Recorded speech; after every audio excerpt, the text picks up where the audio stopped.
Oh, yeah. We ready to go. It's your boy G. Bush. Back in the barbershop, ready to go. We got a lot to talk about right now. The Cleveland Cavaliers. Jason Tatum. Jaylen Brown, you thought you had you one. You thought you had you one of those, didn't you? Oh, you got to be faster than that. You got to be quicker. We're going to get into this conversation, man. Donovan Mitchell showed up. We're going to get into this Cavs talk. We got a bunch of stuff to get to. The Browns report cards is out there out here taking L's again. Cleveland Browns can't stay out their own way. They taking L's on a report card. We'll talk about that coming up. And we will get to the NFL Combine. The men running around in underwear. The dudes that's running around here that's about to get the bags of money because they're running fast. We'll talk about the quarterbacks. We're going to do a little speed dating with the quarterbacks. All the quarterbacks talk. We'll talk about that specifically when it comes to the Browns. And then we'll get into somebody, the most, I would think the most polarizing guy in the draft, Travis Hunter. I'm going to ask you, where would you play him at? Where would you play Travis Hunter at? Would you play him at receiver, cornerback? We'll talk about why he could play both, and we'll get a little insight to a lot of stuff. We got a very interesting show for you, and we're going to be all ready to go, and we'll be back right here on The Barbershop. Welcome on in. Welcome on in. As we talked about it before, Cleveland Cavaliers, slow clap. So slow clap for the Cleveland Cavaliers, man. And this is what I'm talking about. This is playoff basketball. This is I have not been this excited about a Cavs team since the 16 team, the championship team. And we got all the pageantry, we got all the smoke ready to go. And I was super excited. Where you at, Big Perk? Big Perk. You was talking spicy at halftime. You and a lot of cats on the NBA show, the live show was talking super spicy. Talking about we getting our ass handed to us and all this nonsense, bro. You listen, I know you played for the Celtics, right? And I know how you feel about the situation, but you was talking reckless. And the thing about the Celtics is, see the Boston Celtics, I've always given you your props. I've given you a certain level of cachet out here because I do believe in that. When you are the champions, you get a lot of things that come with that. And you get the respect to say, you ain't the champs until you beat the champs. And the Celtics have gone through a lot of iterations of their roster, and Tatum and Brown finally got it done last year. But guess what? You guys still feel inferior for some reason. Jaylen Brown is looking around like, man, I didn't even make the Olympic team. Still salty about that a little bit. And your boy who did make it, Jason Tatum, he was on the bench for most of that. He was posted up for most of that. Was he not? He was not mad that he did not get the level of playing time that he thought he deserved. And then they come off the gold medal. They come into the season, and Jason Tatum is in his bag again. He's like, I deserve to be the face of the league. I am the face of the league. And everybody keep being like, like Jay-Z say, we don't believe you. You need more people. No one said Jason Tatum is the face of the league. And he's salty about that. He is salty about the fact that he feels like, I'm not getting that Steph love. I'm not getting that KD love. Luka Doncic got traded to the Lakers, and he out there with Bron. I'm not getting none of these championship loves. They trying to treat me. They try to treat me like we the stepchildren in the NBA right now. Well, guess what? He brought that energy. He brought that energy into the game, and let's talk about it. Brought that energy into the game. Let's get to this first clip. We got the clips to talk about it. Let's get to it. This is how they thought they was gonna get the Cavs up out of here. 5-3.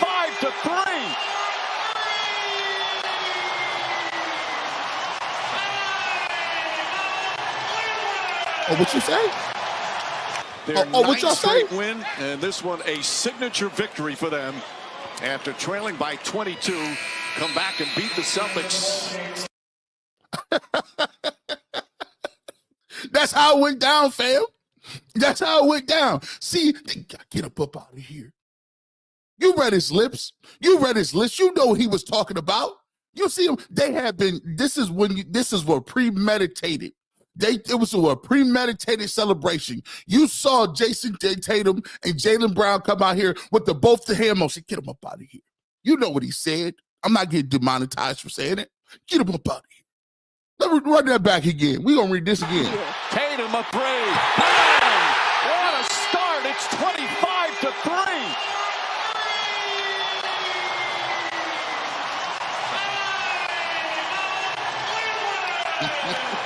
Okay.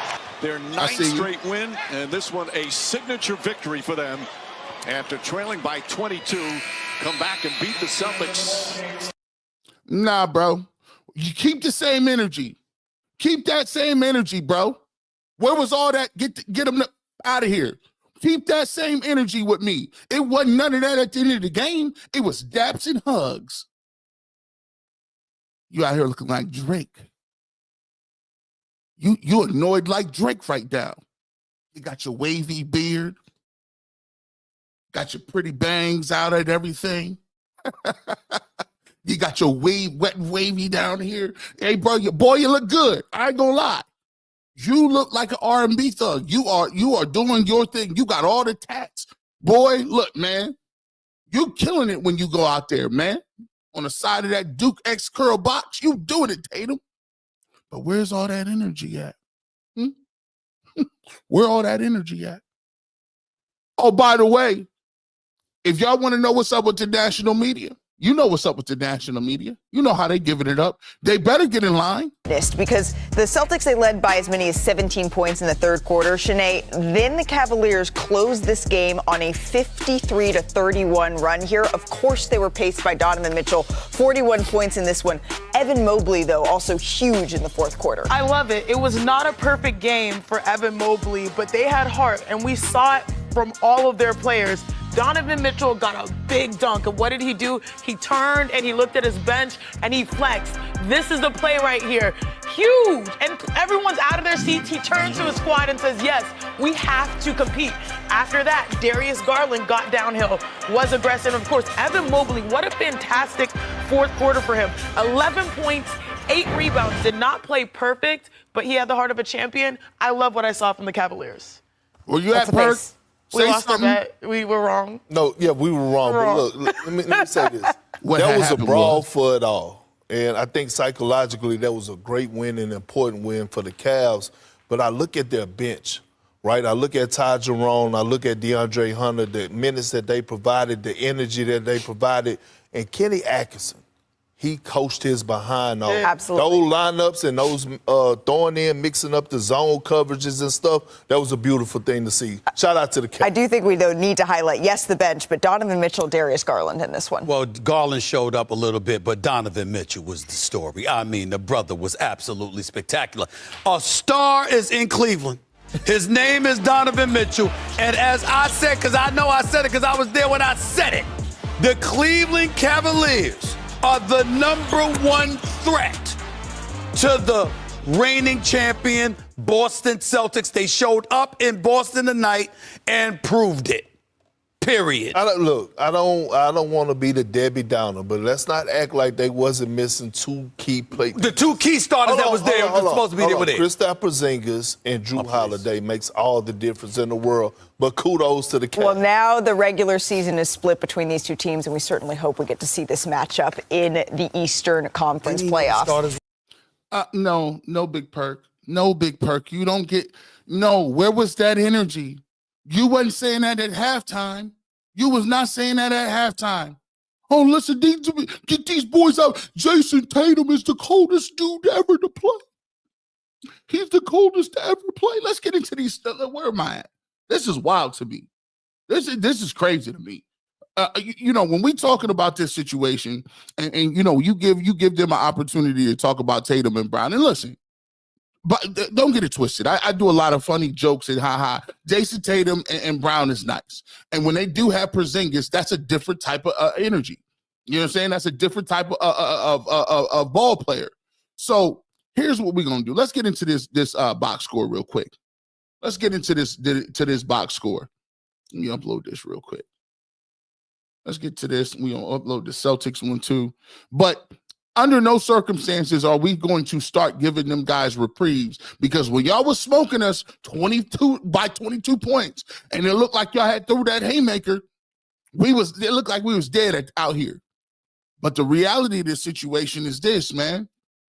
Y'all should have had us dead. We should have been gone. The problem with Tatum and Brown is this. Y'all getting a lot of my turn, your turn. My turn to pound the rock, shoot these threes. Your turn to pound the rock, shoot these threes. What you found out is that you're going to have a bench as well. You got to have a bench. You got to have somebody that can get you some buckets. And the Celtics got a bench. Don't get it twisted. They got some of those guys coming off the bench, but we're going to get to this box score though too, and show what really popped off. Let's get to this. Here we go. Let me take this down. Boom. All right, here we go. You take a look at the box score, right? You take a look what the Cavs was able to do, and we're gonna extract this out a little bit something, because coming up, I got something that we got to talk about, because the Cavs almost fumbled the bag in this game.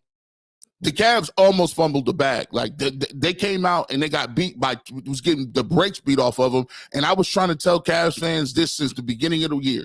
Stop playing around with this lineup. And we're going to get to some clips from that. But first, let's get to this.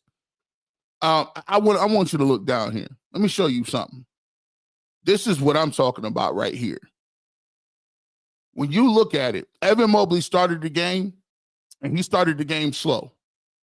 Down the stretch, Evan Mobley hit back-to-back threes that was big time.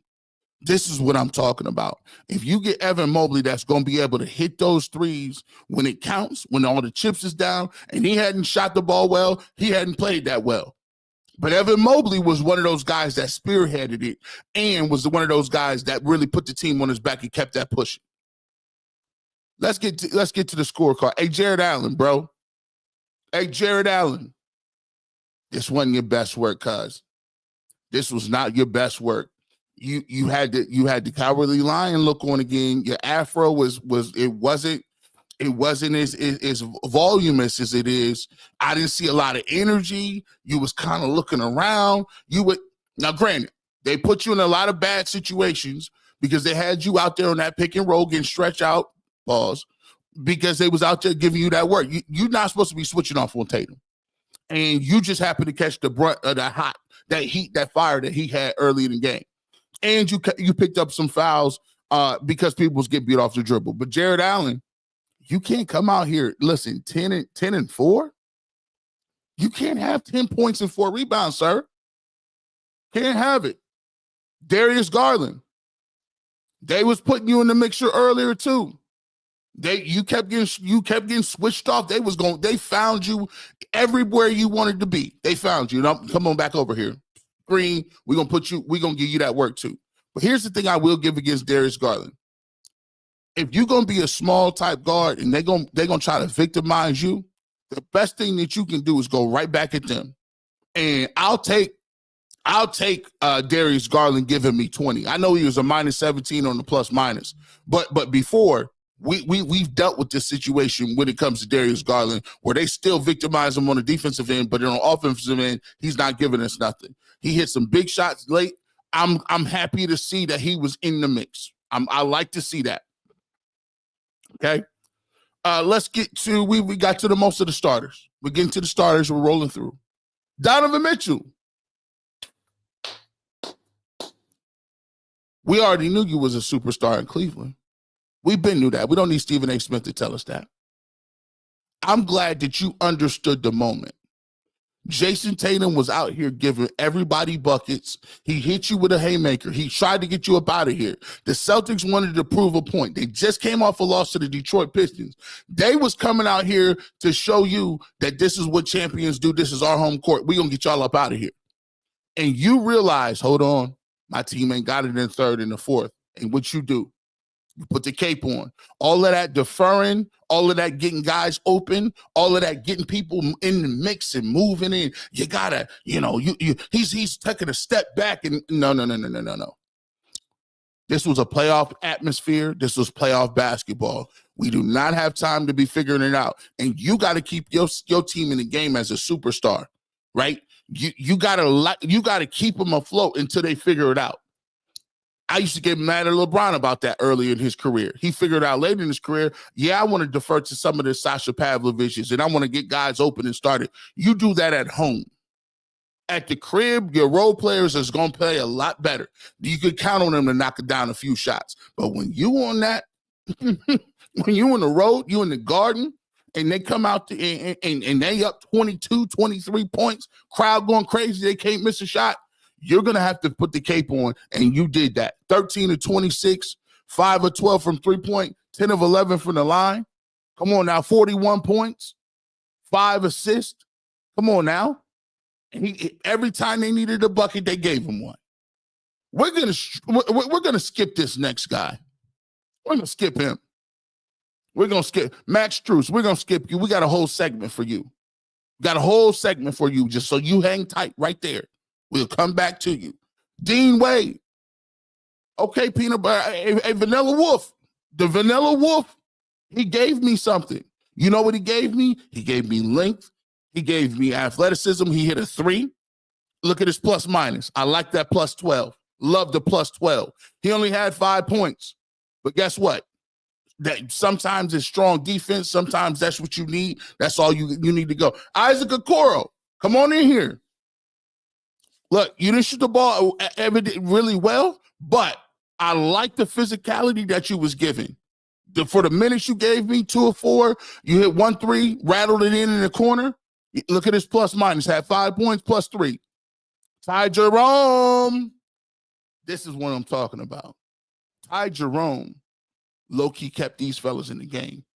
In that second quarter, when it was getting ugly, when they started clawing back, Ty Jerome kept these dudes in the game. Kept them in the game.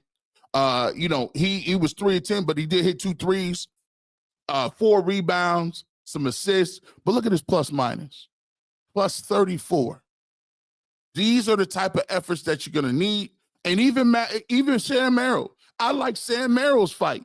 Sam Merrill, listen, I call him and Dean Wade the Backstreet Boys. Everybody, yeah, rock your body. Yeah, Backstreet Boys was in there. Backstreet's back, all right. Yeah, they was rolling. Everybody was rolling. Everybody was doing their thing. Let me get this down. Everybody, but for y'all that's just in here just right now. For y'all that's in here just now. Let me show you something. This is how the game really got down. Let me take this down. I don't want to see this no more. Yeah, we're gonna remove that. Let me throw them slides up here. Where's yeah, throw that Celtics box score. We don't care. See, let's throw this up here. This is how it started.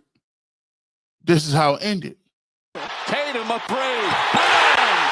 What a start. It's 25 to 3.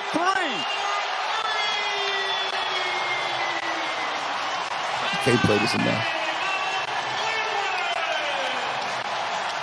Their 9th straight win, and this one a signature victory for them. After trailing by 22, come back and beat the Celtics. I can't play that enough. Quiet as a church mouse in there. Quiet as a church mouse in there. This was, hey, Doris Burke too. Hey, Doris, I like you. You was doing a lot. Doris, you was doing a lot during that game. I mean, Jason Tatum, bro, she was critiquing the shots. I mean, Tatum is levitating. I'm like, man, Tatum, he's now one of the founding fathers of the Old Testament. No, he's not that nice, Doris. Like y'all had to have you had to have my man Richard Jefferson just be like, y'all got to pump your brakes. I know y'all like the Celtics, but I played for the Cavs. Stop playing around. It was wild. I'm like, Doris Burke, when did you get? I didn't ever know you was this excitable. This was crazy. Where we at? Let's throw this in here. Oh, let's get to this. What's the name box score? 1,100 people in here, wherever you at. I appreciate you pulling up on your boy. You know what we do at the barbershop. Hit the like button wherever you at. We're going to get to some super chats as well. We're going to get to some super chats. Matter of fact, let me throw my super chat question number 1 out there. You know, we doing this for the people, man. Let's throw this out here. Super chat question. Number 1, available right now. We're going to get to your questions and your comments here really quickly. We're about a half hour in. We rocking and rolling. Super chat question 1. Are the Cavs now the team to beat? It's simple. A lot of y'all been asking to wait.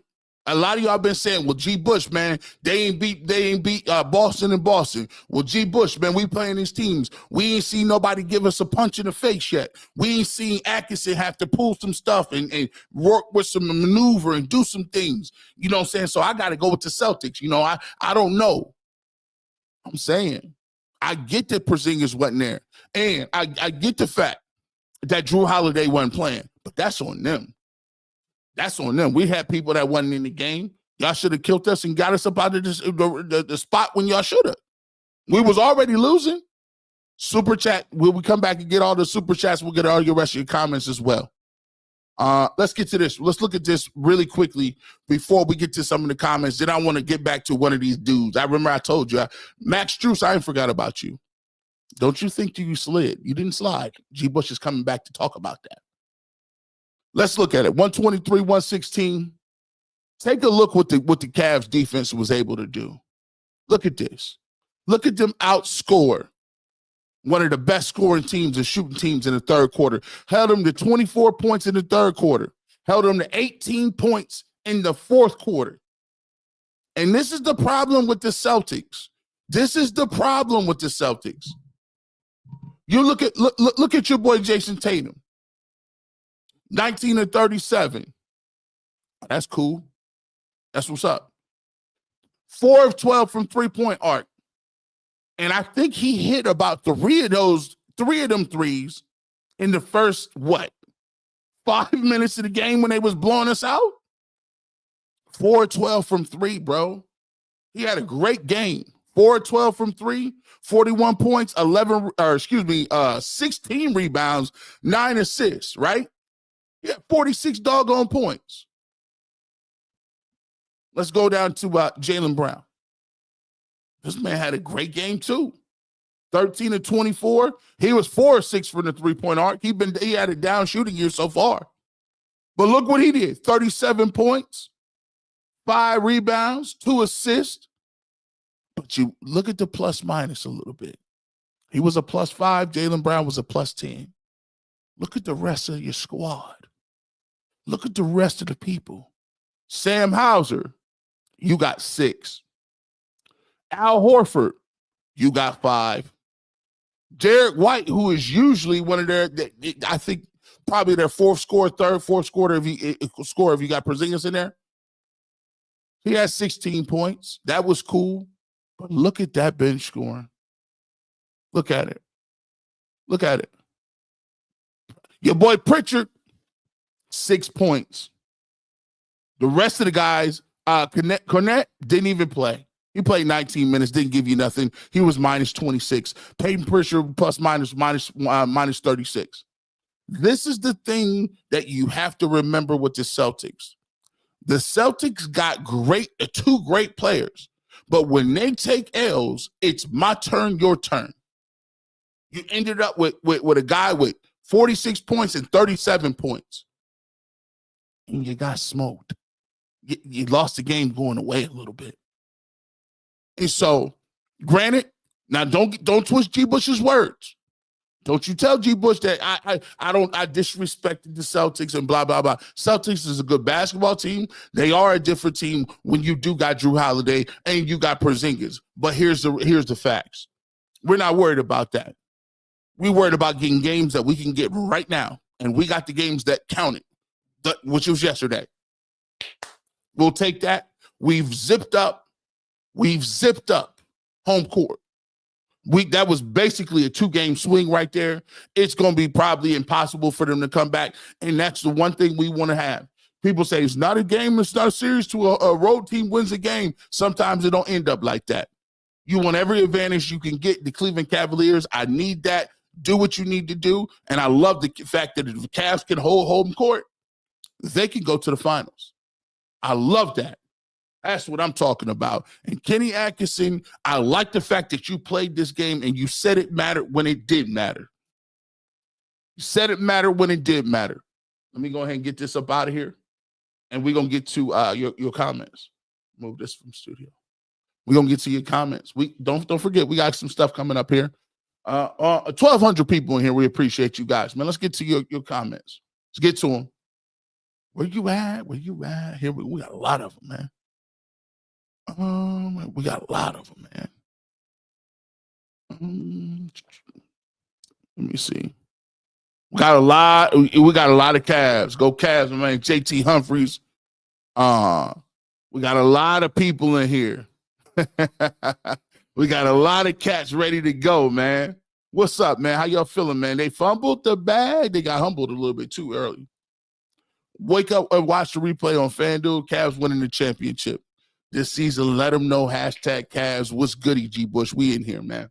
We ready to go. Donovan Mitchell is the best in the NBA to watch. By the way, I feel LeBron. The NBA old heads are haters, aging haters, skill of the game all off the chains. Nobody trying to watch the down low play. Listen, by the way, I'm gonna get to this too. These old dudes, listen, it hurt my heart to see some of these old heads, some of my OGs out here sullying the game, disrespecting the game. I couldn't believe Tim Hardaway. Not Tim Hardaway hating. Oh, I gotta go with. I mean, no disrespect, but they putting Kobe over LeBron now, bro. And I get it, man. Just say what y'all old heads should say is, listen, I played with LeBron, and for me, that's the best I played, and I like his game. I like Jordan's game. I played with him. I like that era. I'm from that era. Like I can't tell you that the Concord Jays ain't the best ones when the Jordan ones come out. If you from that era, the ones go with everything. I just got to say it's a preference. You know what I'm saying? Jordans, I can't say the Concords is killing the ones. It's a preference thing. Y'all need to learn how to get to that, because I'm going to just tell you like this. You can't have all the stats. You can't play all the minutes in number one in regular season minutes, number one in postseason minutes, number one in postseason scoring, number one all-time scoring. You're going to end up fourth all-time in assists. You're going to end up do you know that LeBron has more rebounds than David Robinson, Dennis Rodman, and Patrick Ewing? Do you know he has more steals than Scottie Pippen and Gary Payton? He has more assists than Magic Johnson, and he scored more points than Kobe and Jordan. That's wild. He has more. He has the second most three-pointers made in the playoffs, besides Steph Curry. What stat don't he own? He'd have been like a 30-time All-Star. These guys are crazy. Hey, these old heads, man. Old heads. Let's get to it. Hey, we on that 9 straight game winning streak. What's the call-in number? See, we can't do no call-in number. Here's the reason why. People do ask me this all the time. They ask me, G. Bush, why is it we don't have call-in lines? I said, the reason you don't have call-in lines is because this is completely live. So this is streaming live on UCSS. So if you're on UCSS, hello, how you doing out there on UCSS? We appreciate you. If you're in the barbershop, what's up? How you doing? If you're on Twitter, what's good, man? If you're on Facebook. So if somebody gets on the internet and somebody decides to call in and we take a call and somebody says a really bad word, like I could get banned on Twitter, I can get banned on Facebook, I could get banned on UCSS, which that's not even my whole account, and I could get my personal account took down. So here's how we play it. You can communicate with me. I got Twitter questions. I put questions out there. Super Chat is available. I read all Super Chats first. I'm going to read them first, right? So if that's your way of calling, hey, listen, and even with that being said, even if you ain't got the Super Chat, don't trip on the Super Chat. Hey, likes is free. just share. That's free. That's the interaction. But I can't do it because it's too tough. People, and there's too many trolls out here. Speaking of, here's a super chat right here. I really hope that in the playoffs we don't switch. Hey, thank you so much for the super chat, the $1.99 super chat. I'm gonna tell you this right now. I don't like the switching. Maybe they got another one, but the way that they are switching on these pick and rolls, it's gonna be very difficult for the Cleveland Cavs to deal with that. Because just think, this wasn't with Porzingis. You see the way the Tatum and Brown was bullying us with Darius Garland to start with. And it compounds the issue with Max Strus. We're going to get to that too. You thought I was playing around? R-Mac Dog, I appreciate you. G-Bush, the Cavs can't play 3 guards. Small ball against the C's. Strus played 21 minutes, scored 2 points. This minute should have been for Wade, Jerome Hunter. Wade or Hunter should be starting. Thank you, R-Mac Dog. Maybe you're part of the people that understand what the game needs. Maybe you're part of the people that be understanding certain things. And on the barbershop, we always tell you guys, please come up with your own thoughts. Please come up with your own thoughts and ideas. Let's go back to this situation so we can understand. And you set me right up. Cavs learned a very valuable lesson. Max Strus played. Let me get this ticker off because I need to make a very big point here. Because I'm tired of people acting like I'm G. Bush, you're just so over the top. You make everything seem like it's that bad and you just need to calm down a little bit. No. I be kicking facts. Max Strus scored 2 points in 21 minutes, and I've been telling you this for weeks and months. And just by the way, where's McNuggets at? I hope he in here. Where he at? Where Tyvus at? Where they at? This is the thing called the internet. And the internet allows for these receipts to come back. And I'm the receipt guy. Remember when I told y'all about this on UCSS? Remember I told you this? Let me see if this sparks this sparks your memory. You will need to use DeAndre Hunter more tonight just for Franz, because if you don't, he could go for 27, 28 points. The only reason DeAndre Hunter ain't playing right now is in the starting lineup is because they're trying to massage the shoulders of Max Strus. They don't want to do him like that. You know, his boys is out of here. They got rid of Niang and Karis LeVert.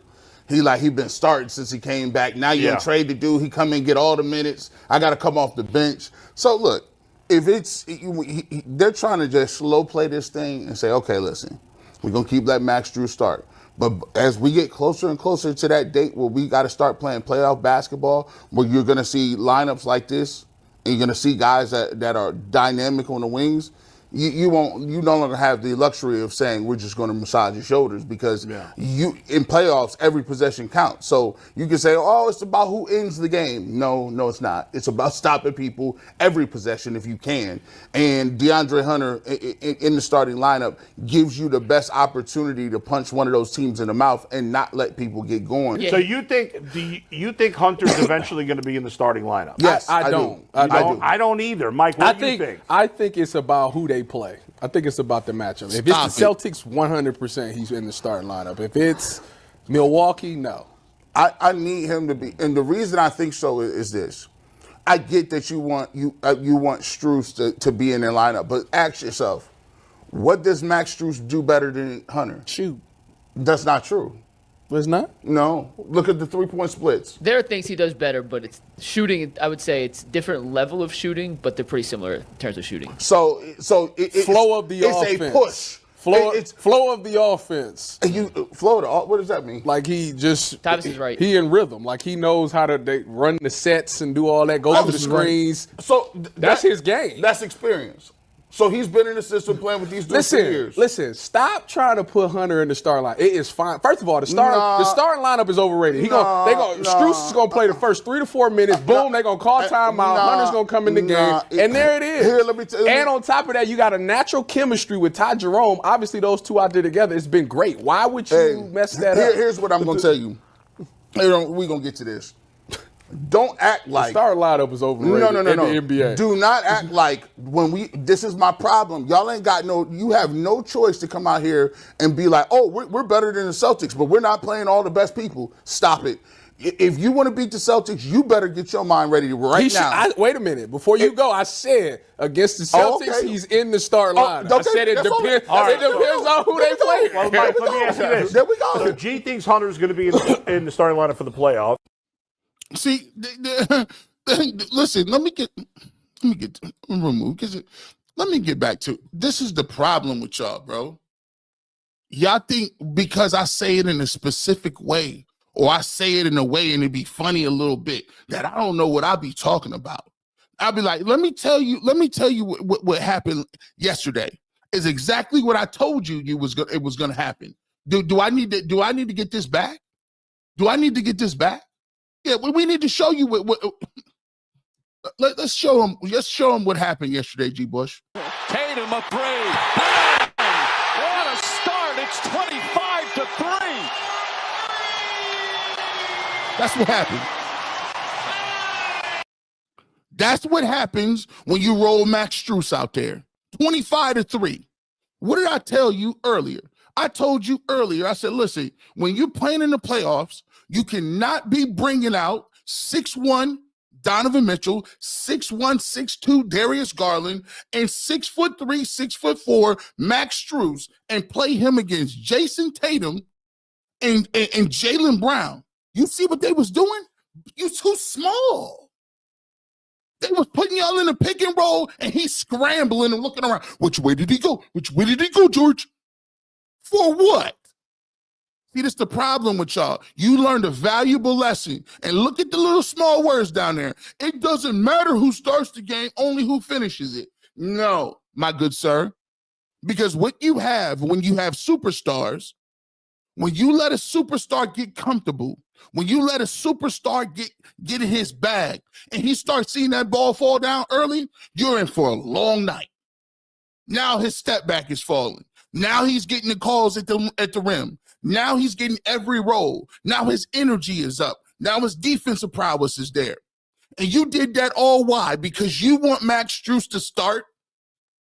What did you get Hunter for?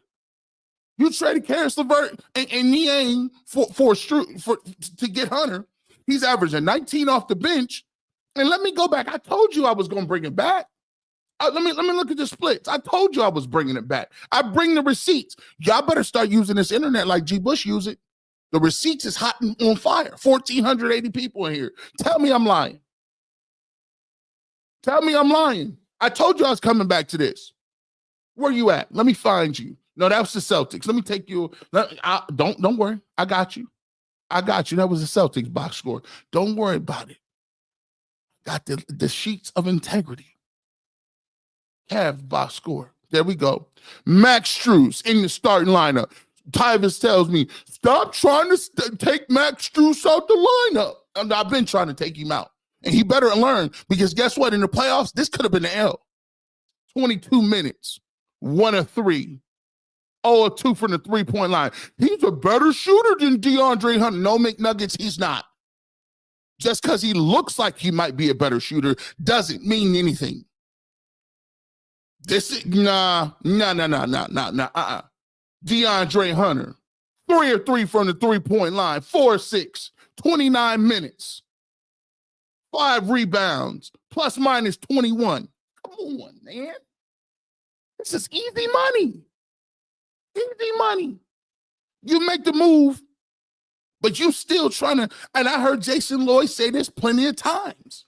Well, gee, they kind of promised Max he was going to start. Bro, that was years ago. We promised you was going to start at the iteration. Today's price ain't the same as yesterday's price. Max, You came when you was riding high off a finals appearance with the Heat. You wasn't starting with the Heat. Now you get here, it's the Cavs. I'm supposed to start. Nah, bro. Come on, dog. Listen, we ain't got time for no feelings, bro. If we have feelings, George Niang and Karis LeVert will still be here. Kenny Atkinson, this game could have been in the playoffs. This could have been totally different. And you can't give games away in the playoffs. So for everybody that wants to think that you're going to start 6'3" Max Strus on Jason Tatum, here's what happens: 41. You want to play him on you want to keep playing? You want to play him on Brown? 37. This was light. When Porzingis is in the game, Drew Holiday 6'4", playing around. See, this is the thing, and I don't want to hear nobody in the chat. Well, see, this is what he don't like because we won a game and you just nitpicking. We can't have anything nice. We ain't talking about this. This is championship level. Listen. It's time to elevate the Cavs talk to championship levels.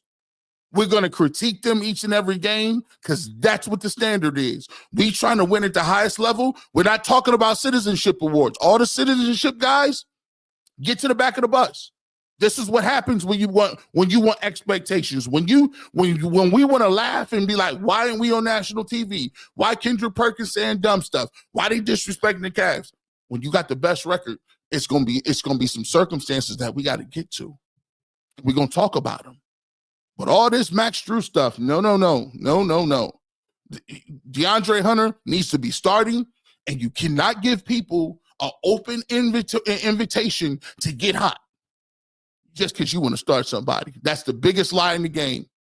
It doesn't matter who starts. It's overrated. That's that basketball jargon. That'll get you beat. Tatum came out there was not playing with y'all. Let that happen in the playoffs. I'm just saying. 1,580 people here. We appreciate y'all, man. We're moving the numbers up. We're about to get back to you. Your comment. Let's get to this one. I want to throw my another super chat question out there. It is available. Throw it out here. Boom. Let me get to this. Super chat question. Remember, the first one. Are the Cavs a team to beat? I don't want no fence rider. I need somebody to say yes or no. Don't be fence riding. Why is he starting? You just let me know. Can you let me know why is this man starting? Why is the minutes like this for him? Am I missing something? I might got a blind spot, y'all. I might got a blind spot. Can you tell me? Is there a blind spot that I'm not seeing why they're playing him? I'd be willing to hear from any Strus fans, any guys out there. I'll take it. Let's get to your comments. Woo-woo. Let me see. Let me throw this out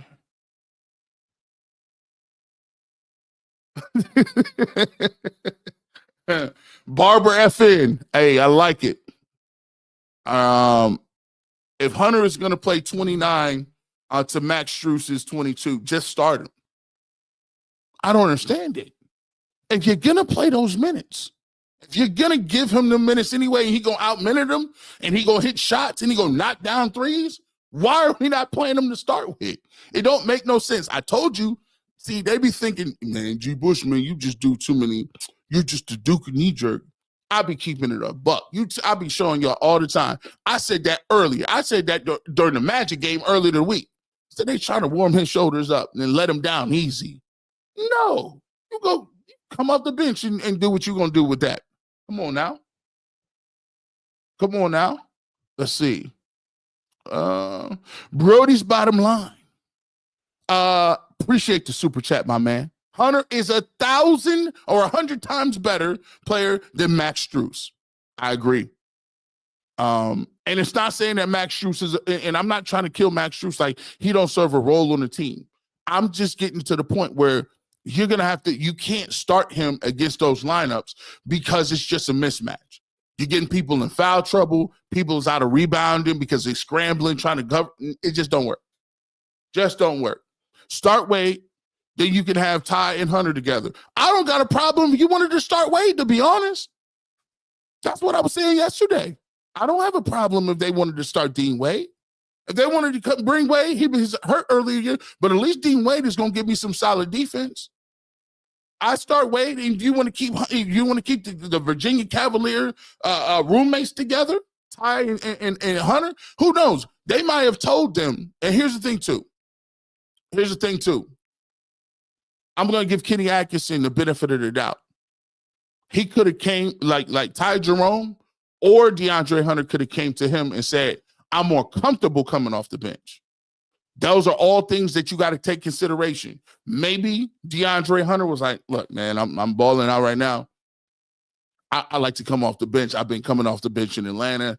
You know what I'm saying? I come off the bench with Ty. That could be a whole thing, right? So to Kevin's point, how I'm trying to maneuver and finesse this thing, how I'm trying to maneuver and finesse it is I'm going to start Dean Wade, though.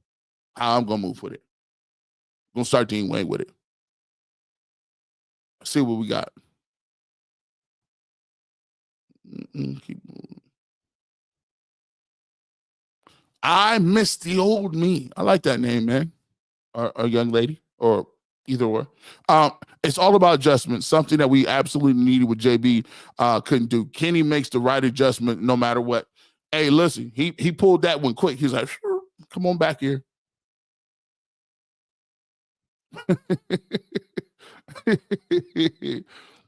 Hey, man.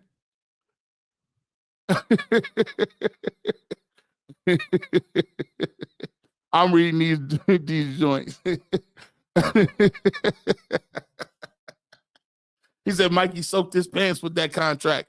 I don't know if he loves Strus like that, but hey, but that was terrible. Hey, listen, I need Tyvis and I need Mikey McNuggets to get their retraction statements ready to go. I need that. I need the retracted. No, but if it ain't broke, don't fix it. No, that's not the way this works.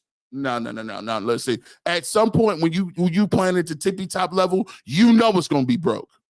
You know it. I know it. Max Strus knew it. DeAndre Hunter knew it. Tatum Ben knew it. Jaylen Brown knew it. That was been broke from. And guess what? It was broke last year. They got beat 4-1 because they didn't have a small forward. They made the trade to go get DeAndre Hunter because they didn't have a small forward. You have one now. There we go. Facts. Hunter definitely needs to start, and fans was wondering why Tatum was busting out cheeks. Let me see. Think about it. Who had legs at the end of the game? C's weren't deep enough, and all of their scorers were too tired to get the job done. Better save the ace for the river, bro. Sometimes, listen, look, they almost, with that opening hand, they almost got us up out of here, though. Think about it. Sometimes in the playoffs, you get down by 30, it's an uphill battle. This time it worked. But if you let guys start feeling themselves, start feeling good, and they up 30, the rest of the game, you're doing this. Trying to find momentum, trying to claw it down to 10, get under the 5, you get it to 3, they hit a couple threes, they bring it back to 8. You expend a lot of energy just trying to stay in the mix with that.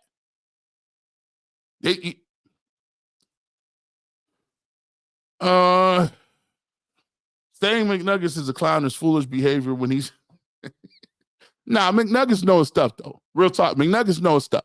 Like I joke a lot of times, but McNuggets know a lot about basketball. He played basketball in college. He got a lot of people that he played ball with that he knows coaches. He breaks down film all the time. And to be truthful, for my money, he's one of the better dudes in the market to do it, right? He talks to GMs and all these other dudes. So look, hey, sometimes you're right, sometimes you're wrong. I done been wrong before, but I just do a better job of pointing out people's wrongs. I just do. I be having way too much time on my hands. I be doing a good job of I be splicing stuff together. They be like, dang, G Bush got this dude looking bad. Got him looking bad out here, bro. I just do it that's what I do. I'm him at a high level when it comes to the receipts. Like I'll be hanging out like, yeah, I got receipts for you. You better not ever say nothing about G. Bush. I got 10 receipts over here playing around with your boy. Let me see. What we got? Ray Midnight, man. For matchup purposes, you have to start Ty and Hunter 100. I see you, fam, over there. Hey, man, Ray, hey, your profile picture look like you about business. Man, you look like you about business all the time, too. Yeah, man, give me my sandwich, dog. I want my sandwich. I say no horseradish. No horseradish, dog. Playing around with me, man. And I can tell you kids, I need that homework done immediately. Expeditiously, dog. All business. I appreciate you, Ray, man.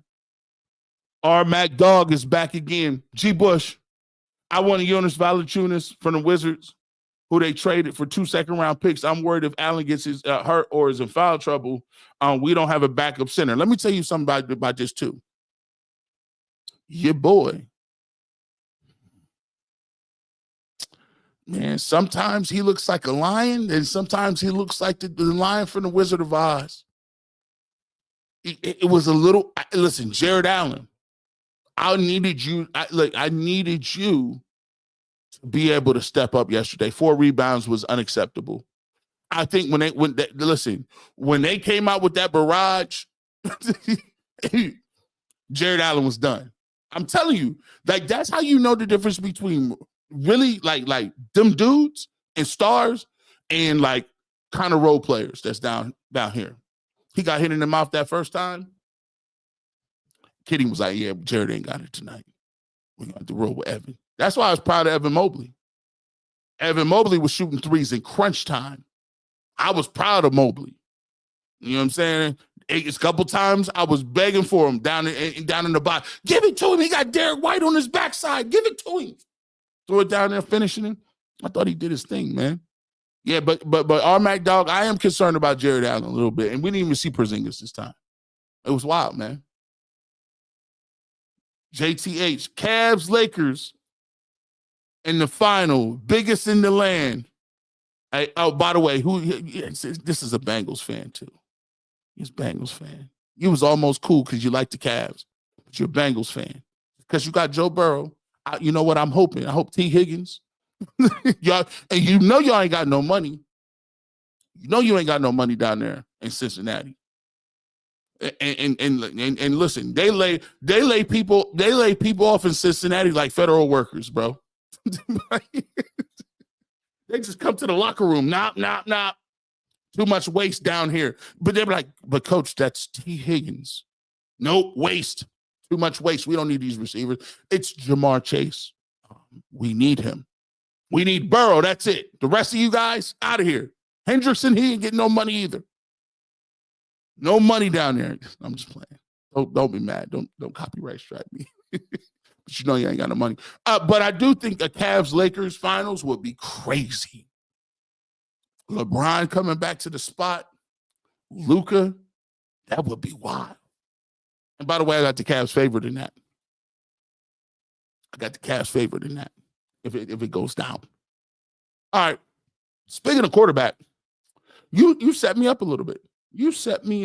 Speaking of quarterback, let's get to some Browns. Yes, we're going to do some Browns. Oh, my gosh. We got to go to the Browns. Before we get to the quarterback thing, we got to start with some.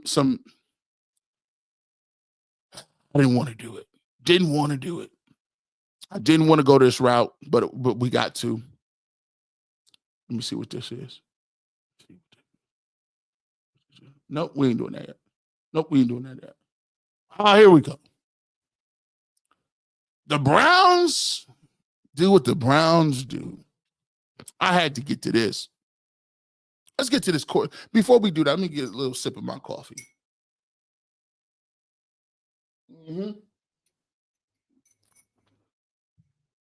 Browns, you thought you was going to slip. No, we got y'all together. Good. He's doing all Cavs today. Going to fly through this thing. We may miss the brunt of this. No.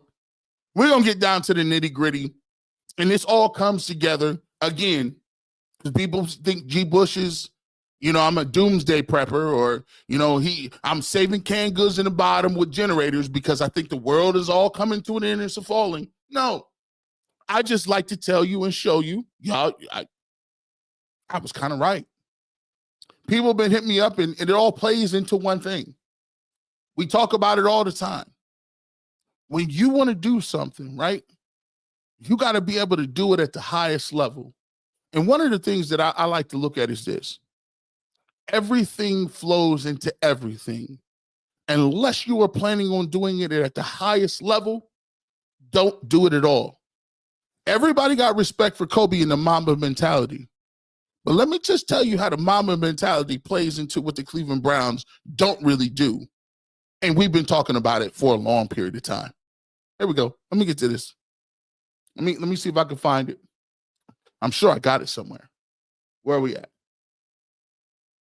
Here we go. Here we go. Here we go.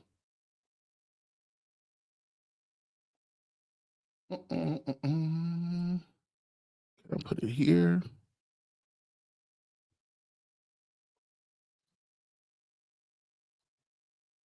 Here we go. Now this is wild because this is the type of stuff I talk about all the time. When you look at making sure you do everything to the nth degree, this plays a huge role into how people perceive your organization, how people talk about your team, how people even interact inside your organization. Life has this cyclical nature where it's, what you do on Monday, it's fantastic, but then Tuesday is a bad day. But guess what? There's Wednesday. Yeah. So are we just supposed to live our lives like this the whole time? Versus just staying like this and understanding that it's really just a journey of evolution every day. It's just constant improvement, constant curiosity, constantly getting better. The results don't really matter. It's the figuring out that matters. I've seen a lot of players, especially now, in youth basketball, dealing with that. You have players that are like bigger, faster, and stronger, and their coaches are just coaching them for results. We're just going to use your size because you're bigger than every other 12-year-old out there to dominate today. But they're not growing, right? So they're just based on that result, but they're not focused on growing this young child into becoming a better athlete. And through that, teaching them how to become a more well-rounded person. And we're missing that.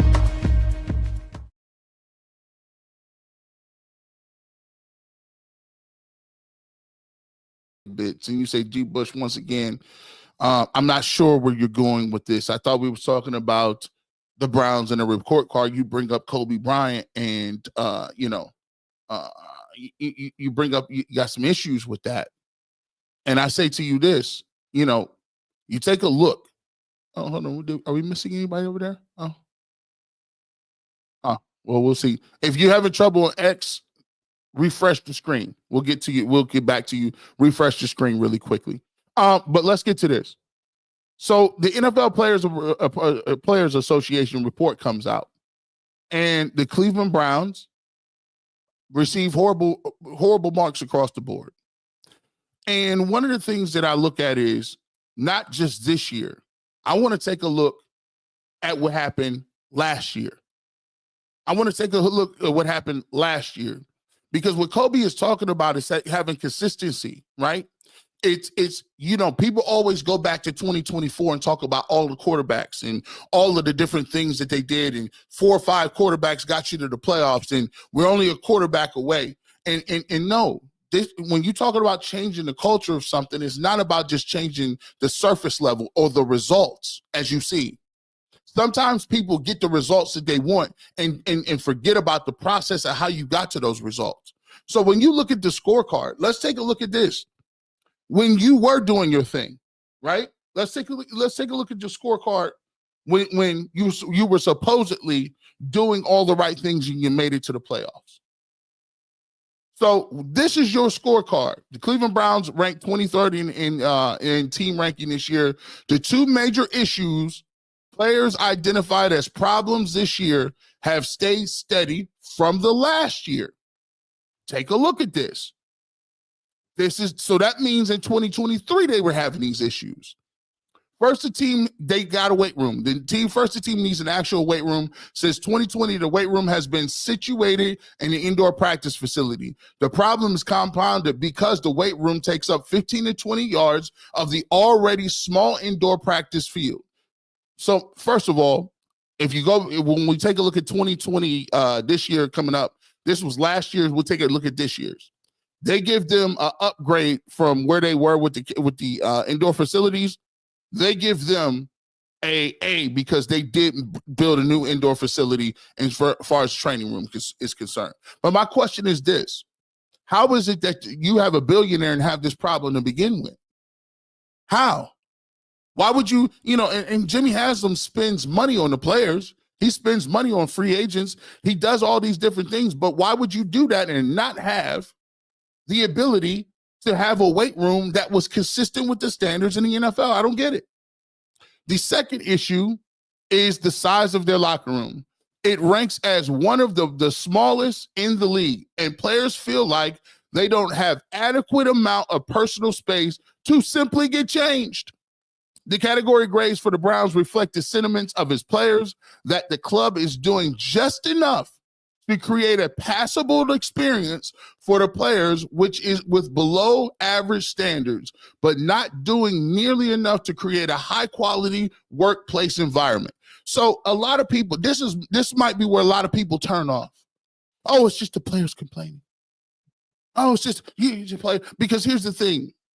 I don't know why in a country like the United States, where workers are treated the worst out of any workers in the world, where you don't get paid leave, where they don't want to give you health insurance, where they lay you off without cause. But yet and still, when you bring these rankings up about football players, they don't see it as a workplace. They see it as a bunch of people who got a bunch of money and they don't care. So this is where people might turn off a little bit. I'm just saying that. So let's talk about that. So this was last year's grade, as you can see. Treatment of families, D-. Locker room, D+. Weight room, D. Team travel, D. Now, they did give head coach a B-. Now, I think the lowest grade is a C, but they did give Stefanski a B-, right? So let's talk about this. Let's go to this one. So now that we see what the scorecard is for that, let's take you to the scorecard for this year. Now, ask yourself, again, when you listen into consistency, are you getting better or are you getting worse? Treatment of families, a D+. Locker room, F-. Training room, D+. Training staff, C-. Team travel, D. Coach, C. This is once again, you're seeing people bring up facilities, all this good stuff. Let's drill down on the biggest one, and we'll talk about this coming up. The two biggest things that I think that people are most egregious with is treatment of family, and we'll bring this all together, or how this makes sense, or why this makes sense, or why you should care as a fan, right? So let's go to the scorecard for treatment of families. D-. There are 12 teams that do not provide their players' families with a family room at the stadium. There are 1 of 12 teams who do this. So the Cleveland Browns don't have a family room for your family to come in, to talk to wait for their family members to do whatever they need to do, to talk after a game, to gather, any of that. They're 1 of 12 teams that don't have it. Let me add, you got a billionaire owner. Billion with a B. They do not have, they do have, which is a good thing, they do provide daycare at the stadium for home games. That's a nice thing. There are two main issues. The post-game family meetup is an area in a tent in the parking lot, which is rough in the winter weather. So you telling me you're $1 billion organization, you got a meetup in a tent in a parking lot on the lake? You got a tent in the parking lot. So your grandma and your 12-month-old baby and your wife who's pregnant, or your cousin with asthma, they outside? And this is what I talk to y'all about all the time. Y'all keep telling people, well, if you just win, everything will be fine. If you just win, all the players care about is just winning. No, they're telling you right to your face what's going on. You can either realize what's going on or be naive and think that it's only from a fan's perspective. They're telling you what they care about. Yes, you have to pay me, but yes, you do have to treat my people with respect. By the way, the coaches have meeting areas where their families can congregate inside the stadium. Mind you, this is a billionaire with a B. He owns the Milwaukee Bucks. He's trying to get another stadium. And you can miss me. Well, they got to get space. Listen, when you're a billionaire, you can get all the space you want. Tear that down, put that back up. Watch this. Early in the season, the team was not allowing players who had been carted off the field with a significant injury to contact their wife or loved ones from the locker room to let them know how they were doing. That's basic. That's basic, fellas. That's basic. But I'm sure you'll tell me how bad these dudes are because they're making money. At the end of the day, that's like somebody telling your kid, your kid is sick at school, but you can't call the school to see what's up with your kid? You can't, like, this is wild. And when Myles Garrett says, hey, look, bro, there's reasons I don't want to play here. And by the way, there are multiple people who have been telling me this stuff forever. Forever. But the whole narrative is, oh, well, it's just, as long as you win, that's all they care about. No, that's the reason they come out with this stuff and put it down, right? Let's put it down in the treatment. Let's keep doing it. Now, mind you, this is wild. This is wild. This was the score of the year before. So they've already told you. They've already told you the players rate the post-game family area 5.3 out of 10. The players believe the coaches' families are treated better than the players' families. For example, the coaches' families have a post-game meetup inside the stadium while the parents and families are in the tent in the parking lot. Mind you, this is year to year. That was 2024. They got the feedback from the players. And guess what they did in 2025? Nothing. As a matter of fact, it got worse. 2024, 2025. You don't be paying attention.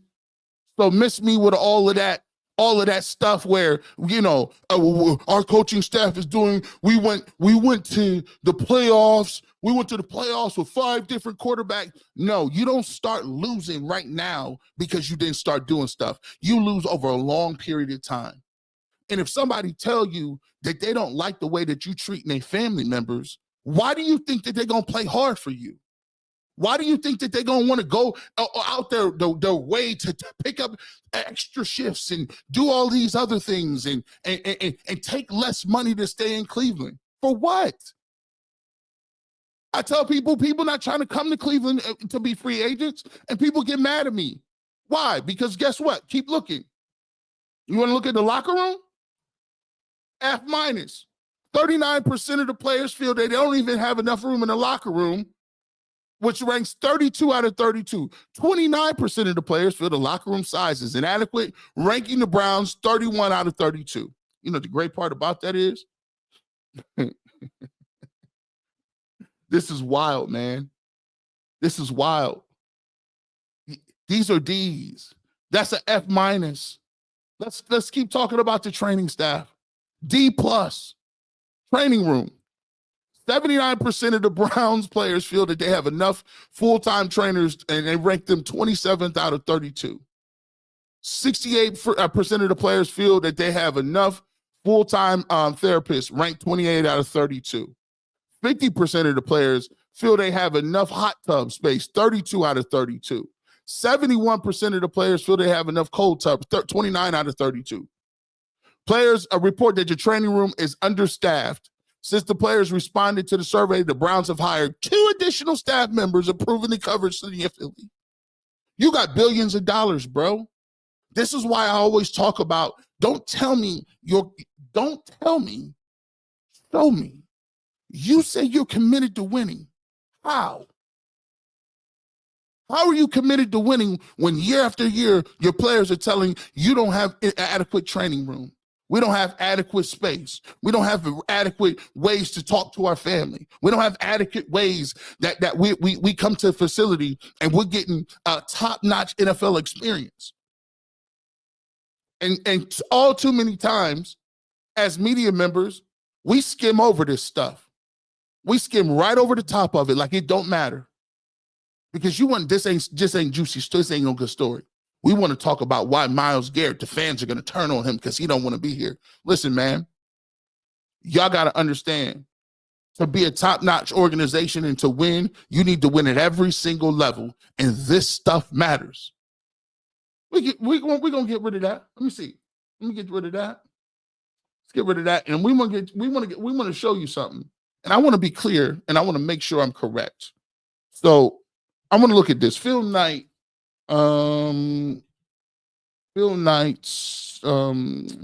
what is it? His net worth. Okay, let me look at that. Phil Knight. Okay, Phil Knight. Okay, he's got like 33 billion or something like that. Jimmy Haslam net worth. Okay, so what we got here. Oh, Jimmy Haslam's net worth went up. He is now at 7.1 billion. Okay, both billionaires. Let's keep it in mind. I just want to make sure that I'm comparing apples to apples. So let me give you this right. So I went and looked, and so for the people that want to talk and you say, G. Bush, man, come on, G. Bush. Like, I mean, how great do the facilities need to be? Well, let me just show you what college facilities look like. Let me show you what colleges was working with. Because again, ask yourself, does the Cleveland Browns locker room look like this? Let's check it out. Room in the nation. Process design in this building. We got to fly around on Mr. Knight's jet and look at all the places around the country to generate some ideas and kind of come up with what we thought would be the best equipment room in the nation. Now, Kenny, everyone loves sneakers, right? Mm-hmm. Everyone loves sneakers, and I'm seeing a wall of what would be a lot of people's holy grails. I like to tell people, our relationship with Nike is second to none. A lot of people refer to this place as Nike University. We're blessed to, have them gift us with some shoes and take care of our athletes with some heat. The first kind of SMU retro that we did was a 2010 season, and we did that Black 9. Now, Kenny, how have you seen recruiting actually strengthen from this initiative? Guys come in so educated about this stuff. Social media has been a big player in that, and it really is exclusive. So it's one of those things that when guys come in here, they're like, oh, I've seen pictures of these, or I know a guy that had a pair of these. That obviously is just another feather in our cap that you come to a place like Oregon and you're taking advantage of being the #1 school for Nike. These logos at the top. Yeah. Tell me about this. So when they were designing the fitting room, which is, all big thanks to, a couple people. So Gallagher Design had a big part in designing this stuff. And obviously our friends at Nike. Each one of these is our mascot, the duck, just kind of roughing up, all the other teams in our conference and their mascots. What is this chair? What is this throne? So this throne, really, it's in honor of Phil and Penny Knight, who obviously the generosity to this program and this university is, unbelievable as far as things they've donated to athletic facilities and campus buildings. So this is our helmet room. Obviously in here, this is where we're putting together and building all the helmets. Sometimes we're working on things that are kind of top secret, or we got to work kind of ahead of everybody to make sure it's ready to go. So we don't want people to see. So we have the ability, if we need to, because there's so much glass around here, that we can fog the glass out and make sure that people can't see in here. This is kind of like an archives of cool helmets we've done over the years. They're all enclosed behind this glass, so we can't really get to them, but just to kind of showcase some of the cool stuff we've done. What has been your favorite helmet over the years? You know, I started in school here and way back, so my personal favorite is our throwback helmet, because that's how it looked when I first started here. So most of the stuff is started with recommendations from players, things that they wanted to see or colors they wanted to introduce, or hey, let's do some kind of a BCA game, a breast cancer awareness game. All right, and then leave it to the people up in Beaverton, and they'll come out with a full, kind of neon pink helmet and with glitter in it. It's just taking it to that next level. Getting to see it from the ground floor all the way up is really an amazing deal to watch. By the way, shout out to Sports Dissected, because they not only give you that, but they're giving you a look into the nutrition program. Do you know at the University of Alabama, every person has their own dietitian? Do you know at the University of Alabama, they got stuff where your family members can send in home recipes? Like, hey, my grandmother used to make these collard greens. They have a person on staff, multiple chefs, that you send the recipe. Your mother send the recipe and they make it for you and deliver it to you. Do you understand that in the locker rooms at LSU, they have massage chairs? Pause. We're not talking about those, but we talk about reclining chairs that they can sleep in. They said, if we wanted to, our whole facility, in this facility, we got a whole sleeping facility. We wanted to sleep in here. Electronics second to none. And these are colleges. These are Ohio State, the Oregons, the Oklahoma States, the LSUs, the Alabamas, the Georgias. These are colleges. When your colleges are being treated higher than your pros, what type of excellence are you showing? Come on now. It's human nature. It's human nature. And it trickles down to this. The most exposing part of this is it gets to Kevin Stefanski. And I said this a couple of weeks on Twitter, and I was talking to people on Twitter, where did this come from, G. Bush? Where is all this coming from about Stefanski? And I wasn't even going to put this in here, but here's the problem I got. And I called this out a year ago. Everybody is running around putting that cape on for Stefanski is out of line.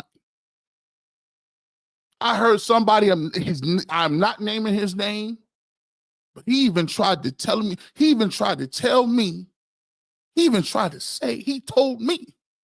you know what? It was Deshaun Watson. Deshaun Watson is the reason. I think that the Deshaun Watson reason was the reason that they got the grade that they got, G. Bush. Boy, if you don't stop playing with me, because the receipts is here. They're here. Head coach. 67% of the Browns players feel that their head coach, Kevin Stefanski, is efficient with their time, ranking 29 out of 32. Players feel that Stefanski is moderately receptive to locker room feedback on the team's needs, ranking him 30 out of 32.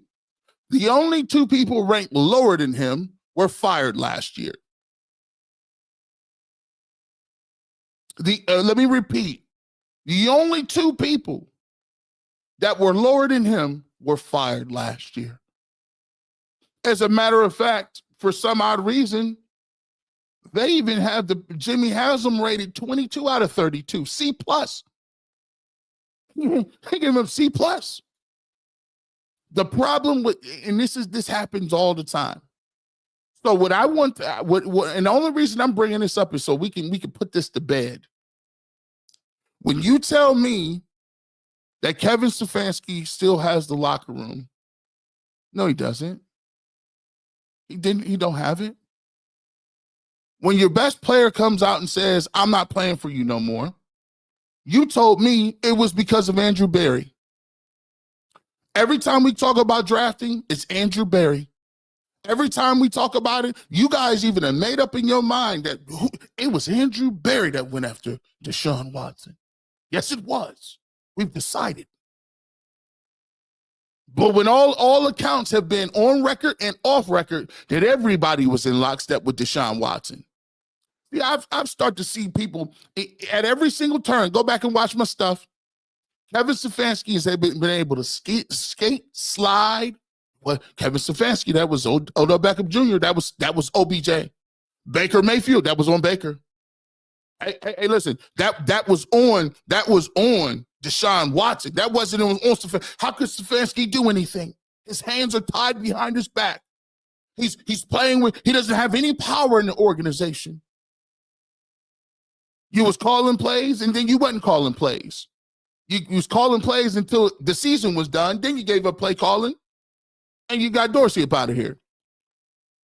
Well, that's unfair, G. Bush. It was all around bad season. But guess what? Even in the good season, Alex Van Pelt got fired.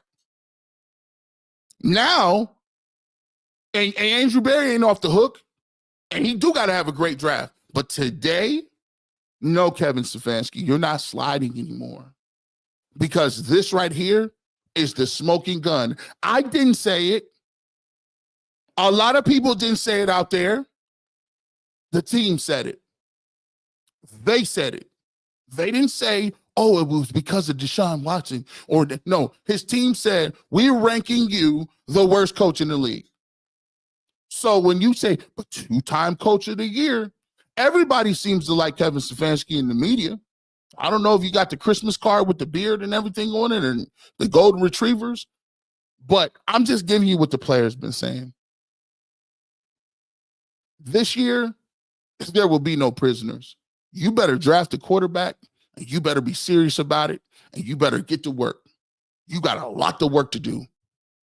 A lot of work to do. And y'all can put this, go ahead.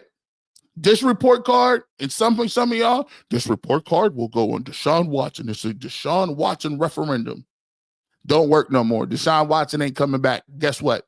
Y'all gonna have to play and figure it out. There you go. Let's keep it pushing. See, that wasn't so bad. We're gonna get some positive things here. Let's get to the let me get this. Get this up out of here. My people at. Let me get up out of here. We're gonna get to. No, we're gonna talk about this. Quarterback speed dating. Everybody talked. Every single person talked about the Cleveland Browns and the quarterbacks because the NFL Combine is here. We got about a half hour left in this show. We're going to get to this. We need some Combine talk. But before we do that, let's get to our questions, super chats, and I'm going to throw another super chat question at you right now. Let's throw this. Before we start with this, give me the quarterback who you are most impressed with at the NFL Combine. Quarterback that you were most impressed with. Now, guess what? A lot of them haven't really ran or done anything yet. I'm talking about in terms of what they said. I'm going to play some of that sound for you guys coming up here in a moment so you guys can get a check. You get a chance to hear what they say. Some of these guys, I like what they was talking about. I ain't going to lie.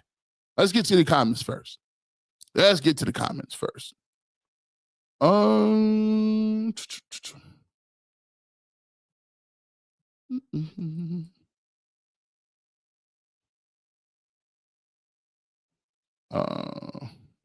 Hold on.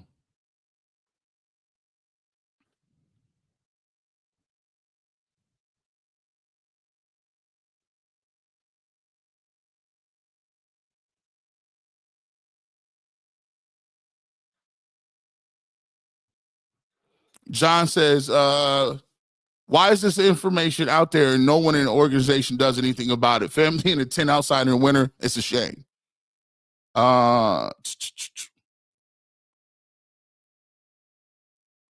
Anybody that feels like this is dumb has never played at a high level. This stuff really does matter to these guys, and so players just won't come and play for Cleveland. And this is hold on. Same thing in New England. Kraft is real cheap. Patriots are ranked 31st out of 32 teams. And here's what I'm saying. Let me take this down a little bit so I can explain to a lot of different people about this, because a lot of people just don't quite understand it. And I talk about some of this stuff because when you're dealing with 18 to 30-something-year-old black men, the majority of them, right?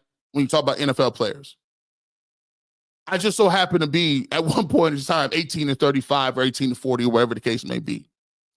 And one of the things that people don't understand is you may think it's funny when it comes to, oh, well, there's, the families outside. Like, come on, you guys are millionaires. If you guys really want to conglomerate or get with your family, do that somewhere else. Or helmets. You talk about helmets and jerseys. G. Bush is about winning. Or you talk about chefs. If you got all kind of money, and listen, when you're talking about, and this is just about being aware. This is just about being aware as a business owner.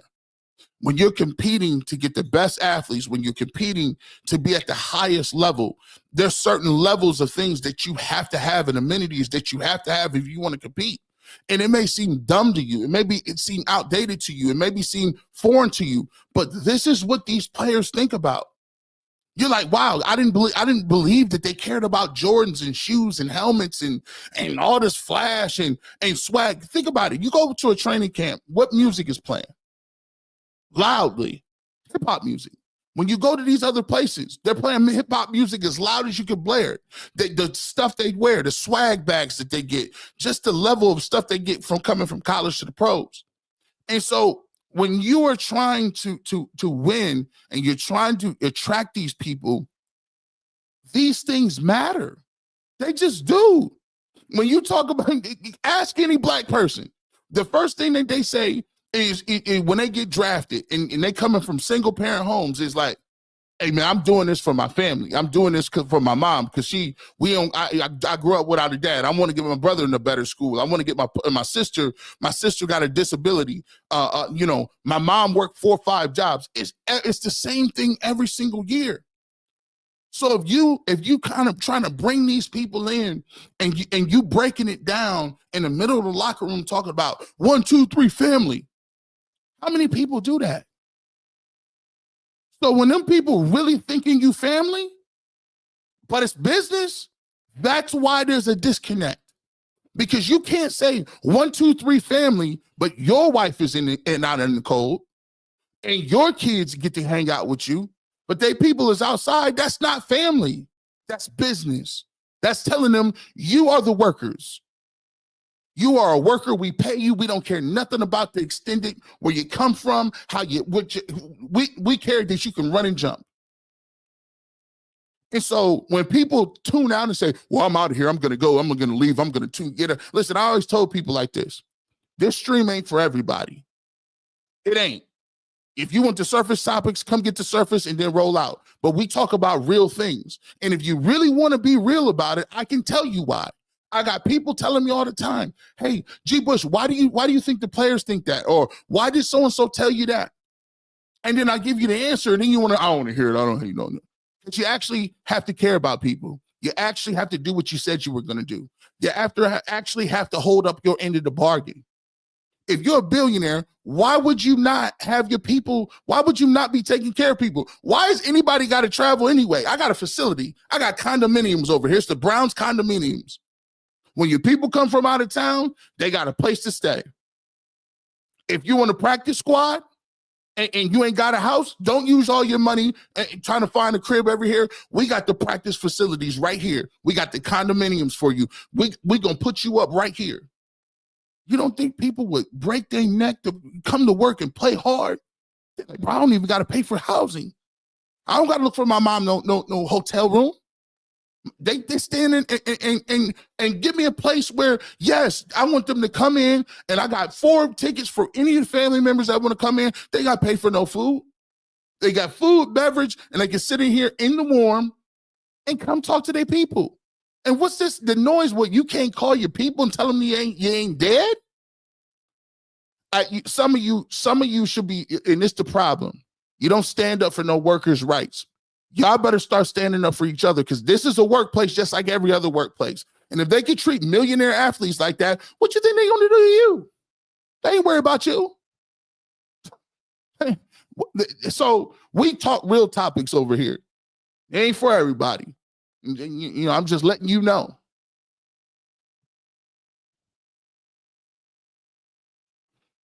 This feels like unnecessary tension. Does a stadium have room for these accommodations? When you're a billionaire, there's room everywhere.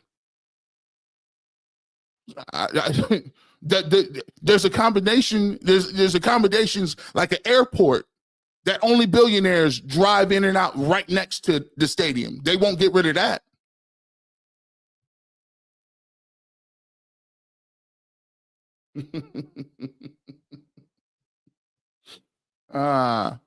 This might be too heavy for y'all.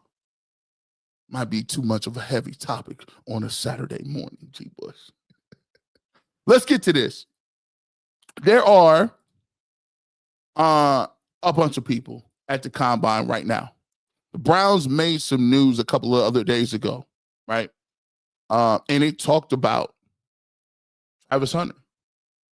Talked about some of these moves that coming up that Travis Hunter, would I play him at receiver or running back, or excuse me, receiver or defensive back? I'll get to that. But let's do some speed dating real quick. Let's talk about these. Let's talk about these quarterbacks. Let's talk about them. Let me get this up here real quick. Here we go. Let's talk about these quarterbacks. All of them came in. All of them was hanging out. All of them had some stuff to say. We're going to take a look at some of the video footage from these conversations. And we're going to start off with Jackson Dart. I'm going to start from the bottom and come to the top. Jackson Dart. I was actually on Sports for CLE, and we were talking about some of the stuff that Jackson Dart got into. This is one of the conversations that we had talking about Jackson Dart and his comments about the Cleveland Browns. Dart's the youngest of the quarterbacks, really young in this draft class. Played for Lane Kiffin at Ole Miss. He talked about meeting with the Browns at the Combine. Being able to sit down with them, have those visits, and really just chop it up. You know, they have a ton of talent, and I think that they're a team that's really going to have a ton of success in these next coming years. I think they're built for success now. Like I said, I've never sat on the bench before, so that would definitely be an adjustment early on, but I don't think that's a bad thing at all. I think it's something that, you know, you can go into a situation and learn as much as you can. A lot of times when you're in that situation, you're playing behind a veteran quarterback who's had a ton of success and just knows a ton about the game, so you got to be a sponge. And I think that, you know, a lot of times you've seen some of the most successful quarterbacks come out of situations like that. You know, you can bring up Patrick Mahomes, you know, as of late, you know, Jordan Love. And for me, you know, I'm excited to just have the opportunity and just compete wherever I go. I know that I can make a room better, I can make a team better. So I'm just going to be a sponge in any situation that I'm in and really just try to take my game to the next level. Again, Dart would be a guy, if they don't go quarterback at 2, you could see him trading back in, and he fits their young guy that you have. You trade back into the first round, so you got the 5th-year option. He's still really young. You know what? I ain't gonna lie. I'm not even gonna lie. I like how he talks. You know, just something. He just seemed like I feel like I could see Tony Grossi, Dale Ryder, just talking to him at a press conference. I just feel like after the game, you know, Jackson, you came in the game and you had some success late in the game. Jerry Jeudy caught a couple of nice food. I can just imagine it. Now, look, I've been telling people early on, I said, man, Jackson Dart, man, I'm going to tell you what, he's not going to be in the second round. If you want Jackson Dart, you're going to trade up at the end of that second round, that first round to get him, because he's going to move up the charts, man. I look at him, he's not super athletic like a Milroe, but when you watch him, he's running the ball, he's evading the pocket. He has good enough legs that he can run and be a mobile threat. When you watch him throw the football, throws a beautiful deep ball, doesn't have a rocket, but he has a strong enough arm. When you watch him, you know, he's a guy that looks the part. He's a guy that when you watch him throw the football, you're like, man, I like that too. And the more you get to hear from him, like, you know, quotes like that, you know, the Jordan Love quote and not minding being on the bench for a little bit and saying, but at the same time coming out saying immediately, I ain't never sat the bench before. I like that personality. I like it. I like the way he's talking. And the fact that, listen, they prepped him well. Yeah. You know what they said? Hey, listen, the Cleveland Browns, you know, they're a talented team.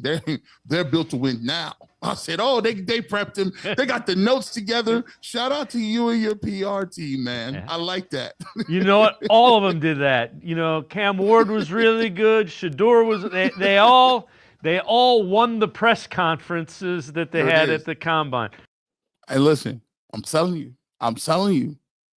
That's why we doing speed dating. See, that's the thing when you're doing speed dating. You know what I'm saying? You have you ever been on speed dates? You sit down. The first thing you're doing is you looking like, let me see what she got on. Let me see. Okay.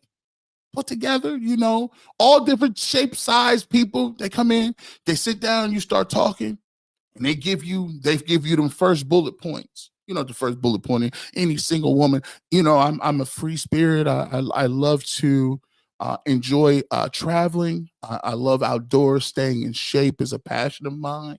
And you're like, I bet you it is.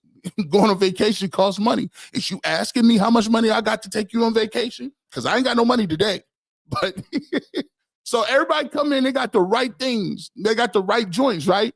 I might not have the right money right now, but I got the right height. They're like, are you tall? Yeah, you know. 6'5", you know. They be like, okay, I can see something, man. We work on other stuff. But when you speed dating, you only got just enough things to accentuate the stuff that you're good at. You only got a couple minutes to just show your best traits, right? And right now, Jackson Dart, like I said, bro, I'm like, man, he sounded like, man, he sound like he gonna be the quarterback next week. But guess what? I liked what he brought to the table, but I also liked what Shadeur Sanders said. I liked the fact that Shadeur Sanders came up. He wasn't running away from it. He had the jewelry on. He talked about his dad. He talked about, listen, if you ain't trying to, he talked about the C word, the culture word. And Shadeur Sanders was popping off too. Let me show you what he talked about. Let me show you. Where you at? Where you at, Shadeur? Let me see. What was you doing? NFL franchise and fan base expect out of Shadeur Sanders when he comes in and changes the culture and the path of their team? That's the plan. If that's not what you're trying to do, don't get me. If you ain't trying to change the franchise or the culture, don't get me. So you should know history repeats itself over and over and over, and I've done it over and over and over, so it should be no question why an NFL franchise should pick me. I like that. Look, hey, Jackson Dart had an approach, but I like what Shadeur's approach was. He came up there like, look, hey, history repeat itself. If you're not trying to change your culture, if you're not trying to be a winner, don't pick me. I've been a winner at every place I've been. HBCUs. I've been a winner in my dad's house. I was a winner at Colorado. When I went there, they won one game before I got there. Me and Travis Hunter came there. Travis won the Heisman. I'm about to be a top 2 pick. This has never been done before. Never. No one has ever gone from HBCU and lit up D1 like that. He told me, he said, listen, Peyton didn't even do that. I said, stop. Whoa. Don't say that. Jerry Rice didn't come from the HBCU. And I said, whoa, come on now. Aaron McNair, calm down, Shadeur. Look what he talking about. He got the jewelry on. Man. What can an NFL franchise and fan base expect out of Shadeur Sanders when he comes in and changes the culture and the path of their team? That's the plan. If that's not what you're trying to do, don't get me. If you ain't trying to change the franchise or the culture, don't get me. So you should know history repeats itself over and over and over, and I've done it over and over and over, so it should be no question why an NFL franchise should pick me. Mm-hmm. I see you, big dog. I see you did it in your own way. He didn't shy away from it. He didn't shy away from it. He said, this is what it is. If you want that, if this is what we're gonna do. I loved it. But I knew Shadeur was gonna give me that. I knew what he was gonna bring me. But I know what Cam Ward was gonna bring. Cam Ward, he came on the speed date like, listen, I'm serious. This is speed date. This is the speed date that is she fine as heck, but she looked like she balanced her checkbook for fun. She ain't playing no games with you. She's serious. This is a 3-date, you meet my parents type stuff. 3 dates, I need you to do a background check. This Cam Ward came up here with a whole different dating style. Let me show you. He wasn't playing. Cam Ward wasn't playing. Where we at? Is you up there, Cam? Here we go, Cam. I'm not no rah-rah guy. At this point in your career in the NFL, you shouldn't need somebody to motivate you every day. You got to be self-motivated. That's the type of person I am. That's the type of leader I am. So I just think, what I can bring to a franchise, no other player can bring that. It went real good. Being able to meet with the GM, finally meet the quarterbacks coaching person, the OC as well. They do an unbelievable job on offense, getting people open. They got an unbelievable offensive line. Jerry Judy's one of the best receivers in the league. So, if I'm hoping to go there, I know it'll work out good. Cam, what is it? Me throwing here is not going to move me in no type of way. I'm just excited to throw my pro day to, the best receiving corner in the country. Thank you. He came in. Was he throwing shots at Shadeur Sanders? They competitive. They frenemies. I don't got to do all that rah-rah. I don't do all that rah-rah. If you need to be in the NFL and you need to be motivated, that's your problem. That's a problem for you. That's a personal thing. I'm like, dang, Cam Ward came in like, yeah, I'm the number 1 pick. Let's talk. You see how he looking at people? Yeah, man. Offensive line is tremendous in Cleveland. Jerry Jeudy, one of the best receivers in the game. They scheme people open overnight. I met everybody there. I'm ready to go. I said, dang. Did Cam Ward already, did they talk to him? Did they let him know that he was all ready to do? This is crazy. Run that back. Run it back. Look at the confidence. Look how he's looking at people. He is mad that you're even questioning his prowess right now. People accountable. I'm not no rah-rah guy. At this point in your career in the NFL, you shouldn't need somebody to motivate you every day. You got to be self-motivated. That's the type of person I am. That's the type of leader I am. So I just think, what I can bring to a franchise, no other player can bring that. It went real good. Being able to meet with the GM, finally meet the quarterbacks coaching person, the OC as well. They do an unbelievable job on offense, getting people open. They got an unbelievable offensive line. Jerry Judy's one of the best receivers in the league. So, if I'm hoping to go there, I know it'll work out good. Cam, what is it? Me throwing here is not going to move me in no type of way. I'm just excited to throw my pro day to, the best receiving corner in the country. Thank you. Hey, me throwing here ain't gonna phase me not one bit. We not doing none of that. It's not gonna phase me. I'm gonna do my thing regardless. This is what I like. I love watching the combine. Let me throw this question out to you too. We getting a little low on time. Let me throw this out to you. Where's my question? Give me the quarterback who you were most impressed by. What personality type you like the best? What personality type you like the best from what you've seen? You've seen 3 distinctive personalities. We speed dating. Who did you like the most? I'm going to tell you this. This is the great part about having a number 2 pick. And for what everybody wants to say, for what everybody wants to get to, this is fun to me. You know why it's fun? In a certain sense, I know that we want to be good. I know we want to be Super Bowl champs, and I know we want to always be in that mode that we're always going for it, right? But the great thing about the draft is this: there's an opportunity for you to put your stamp on the game. And look, Kevin Stefanski, he didn't get fired, right? Andrew Berry, they didn't get fired. And I've always said something when it comes to people saying a bunch of stuff. There are people out there that may not like the way I do a show. There's people out there that may not like the way the style that I deliver something, but you can't stop me because I'm going to keep doing shows. I'm going to keep trying to get better. I'm going to keep pushing the envelope. And at the end of the day, the only thing that matters is if you keep going.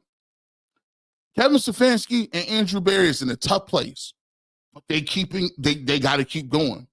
Yes, it's going to be tough this year. Yes, you're going to have to hit on a lot of picks. Yes, you're going to have to do the best coaching job of your life.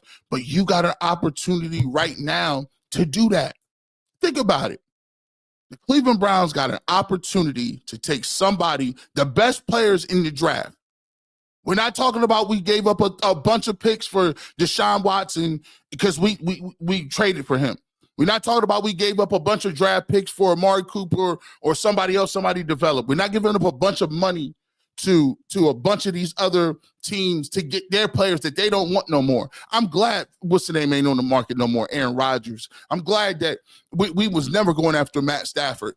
At some point in time, the Cleveland Browns is going to have to pitch their stake in the ground and say, I believe in that guy. And roll with it. Stand on it. At least if you pick a guy and you say, I believe in this person, y'all could develop a relationship and keep it pushing and transcend everything that we've been talking about. I know it sucks that you've been taking these L's. I do. Listen, last year was one of the worst experiences of my life. I don't want to.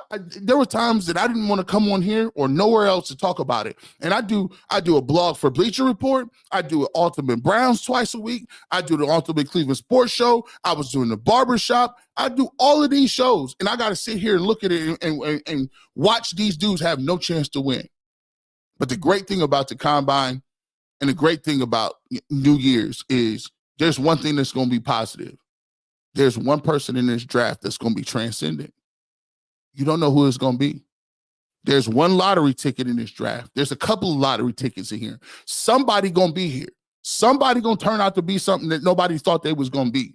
That's why I'm a big proponent of saying, listen, stop telling me who's not in this draft. Stop telling me this ain't a good draft. Every single year, there's somebody in that draft that's going to hit. You keep telling Jalen Hurts he ain't no franchise quarterback. Tell that to Jalen Hurts. Tell that to Patrick Mahomes, who didn't go in the top 10. Come on now. TJ Watt ain't going in the top 10. It's somebody every single year that's going to be somebody. And you got an opportunity to pick from whatever quarterback that you got here. Hey, roll the dice. I like the energy, though. I like the energy. You know, it's a preference type thing. I think these three quarterbacks, and even you throw in Will Howard or Jalen Milroe, I think those five dudes got an opportunity to be somebody. They really do. It's just all about who they go to, what opportunities is in front of them, what molding and shaping that you can do with them, and fitting them to what you want to do. But the one thing that you're not going to do, and I'm glad that we're starting to see the steam, kind of the momentum go with this, is there's more and more people that are willing to talk quarterback at 2. There's more and more people understanding that even if they don't take one at 2, there's a possibility of them jumping back into the first round to take a quarterback later on. Because here, you're going to get 5 years of control. If you're going to take a quarterback, you might as well do it in the first round because you get to reap the benefits. If you hit on said guy, guess what you're going to be able to do? You got the 5th-year option. Why not get the most bang for your buck? And I've already said this, and I've said this early. Jackson Dart ain't going to be in the first round. It's a lot of people that's running around here thinking that Jackson Dart is going to be in the first round, and that's not a thing. As a matter of fact, let me go ahead and talk to you about that real quick. Let's go ahead and play this right fast. People thinking Jackson Dart is going to be around. I'm sorry, I don't think so. Oh, the sound don't work on that. That sucks. So you're not going to remove that. But that was Todd McShay basically saying, listen, if you don't think that, there's a big difference between Shadeur Sanders and Jackson Dart, he thinks that Jackson Dart is going to be a person that moves up and is going to be somebody in the late first rounds that teams will reach for. That's just the nature of the beast. It's the nature of the beast. Let's get to some of your comments out here as well. What we got? We got about 6 minutes left. I'm going to donate 6 minutes, the rest of the show, to talking to the people. We almost got 2,000 people live right now. We want to thank every single person in here for rocking and rolling, man. Wherever you at, Twitter, Facebook, all the above. I appreciate you guys out here. Let's get to some of your comments. Let's get to some of these super chats as well. Barber FN. Now you gotta tell me how to say your name, man. Tatum sees Strus and is like, oh, thank God. he be looking at it like a snack. He'd be like, oh yeah, that's Tatum. He'd be like, let's get this thing going. Let me take this, and I appreciate the super chat. I appreciate everybody who donated and give and send the super chat. This is definitely a way to continue to be able to deliver this type of content on a Saturday and be able to give you the best content that we can. So we appreciate every single person that is either super chat, whether that's on my platform or that's UCSS. We appreciate that. Let me go ahead and take this down. I want to do this so you can see your comments here. So we're gonna get to a lot of comments, most comments we can. Ty Huntley, man, how you doing, my brother? I appreciate you. Howard all the way. Will Howard is a name you're gonna hear. Will Howard, based on his pro day, I think Will Howard's pro day, the pro days are going to be very big for a lot of these people because a lot of people are choosing not to throw at the combine, but I think Will Howard is a guy that can be solidly in the second round. The real RMP says Browns have to take a quarterback in the first or second. I totally agree. Jason Runyon says, take a best available player at 2 and then trade back in the first round for a quarterback. I wouldn't mind that. I wouldn't, if there's not a big difference in what you think between Shadeur or Cam Ward or Will Howard or whatever the case may be. You can get first round, you get the best player available. I would take Travis Hunter. This is wide receiver and the cornerback, and you still could get your quarterback if you move into round 1. Larry Foss says Jackson Dart will go to the Raiders at 6 if we don't take him. That's the highest I've seen him go. But I wouldn't be surprised to see that. Would not be surprised. It's cheap to get back into the first round from 33, and it's another year. I like that. Let me see. Get to a couple more. Jim Carlton, what's up? At Ultimate Cleveland Sports Show. I think Dart shows the personality that Stefanski wants, which worries me. Man, I like Jackson Dart. I don't know. Every time I watch his tape, it ain't nothing that just jumps all the way out at me. It's just I like the way he throws. I mean, he does a lot of things well. Karen Phillips, and man, Karen's on everything. I appreciate, man. I'm always excited to see Karen when she pops on, man. She always shows love, man. I like Dart. No more short quarterbacks for me. Hey, look, I am starting to be kind of I'm kind of be pessimistic about these quarterbacks. I don't like short quarterbacks either. And balls be getting knocked out into the line of scrimmage. DDG. With Barry, you can't go right. We can't count on him to get to make the wrong decision. Yeah, well, we're gonna see. Primetime is gonna have his big mouth, and so will his son. It just will be a distraction. I'll tell you this. To be truthful, let me tell you this. When people look at Shadeur Sanders, I think they think his game is like the way he talks. His game is very disciplined. He's a pocket quarterback. He makes sound decisions. He doesn't put the ball. He has a high completion percentage. The chains and jewelry is just kind of throws the perception off a little bit. Grumpy Pete says Browns wouldn't be able to handle him. Sanders is too good for the Browns. It's like the hot girl with the ugly guy. Olivia. There is a little bit to that. And I'm going to say this before. Listen. All right, Lawrence, you need to start laughing that hard, man. You be laughing too hard. All right, here's the problem. And I'm going to say this on the way out. We actually, before we just did speed dating, the Cleveland Browns, we might need to go to therapy before we go to speed dating. Because here's the problem with us. We carry so much baggage to relationships. It's crazy. Like we still got people that's still talking about Johnny Manziel. Like we've had some toxic relationships, man. Like, we may need to go to counseling first and get our minds right before we could go to speed date. Because a lot of the stuff that we attribute to these young dudes, we've taken from Baker Mayfield or taken from Deshaun Watson, or we've taken from, Johnny Manziel or Brandon Wheaton, whatever the case may be. You go all the way back to 2000. And we putting a lot of this stuff on these people. The only thing that I can tell you is I just want to have fun on Sundays. And listen, people talk about make America great again. No, make Sundays great again. Make Sundays fun again. I listen, I know we're not gonna win no games. We're not going to no Super Bowl, but guess what? I would just like to see possibly a young quarterback that shows up, that looks like he understands the game, has a good attitude, is competitive, can throw the ball, his teammates love him, coaching staff's behind him, and we can win 7-8 games and be in a lot of games. Be in some games and go down to the wire with a team like the Ravens. Be in some games where we win some games like against the Bengals that we shouldn't win.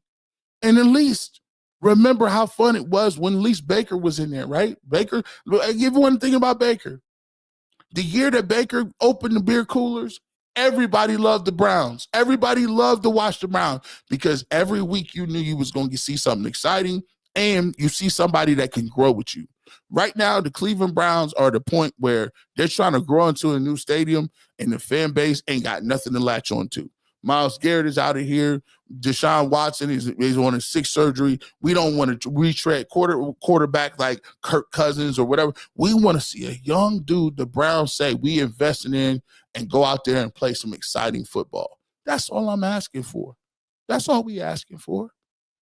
And if you can give me that in 2025 and 2026, you're going to have a happy G. Bush. And I guarantee you, more times than not, people are going to show up to the community lot, show up to these podcasts, show up in the chats, and still support the Browns like they do on a Saturday from 9 to 11 when they could be doing a bunch of other stuff. We all appreciate that. With that being said, we want to thank everybody who pulled up in the barbershop. We appreciate you guys, whether you're listening on Facebook, whether you listen on Twitter, whether you're listening on YouTube. We want to thank every single person out there. And as always, the barbershop is not a real place. It's a mythical space where we talk about sports, media, music, and culture. And you guys are the best part of that. We appreciate you guys stumping on with us. And we will be back same place, same time, 9 a.m. to 11 a.m. next Saturday. Make sure you catch the Ultimate Cleveland Sports Show. If you're on the Bleacher Report app, make sure you check out the Browns Unlocked. We'll do that as well. And of course, your boy G. Bush is always in the mix. If you need the fresh cut of sports, the barbershop is the place to be. Have a good rest of your weekend. And go Cavs, go Guardians, and most importantly, go Browns. Peace.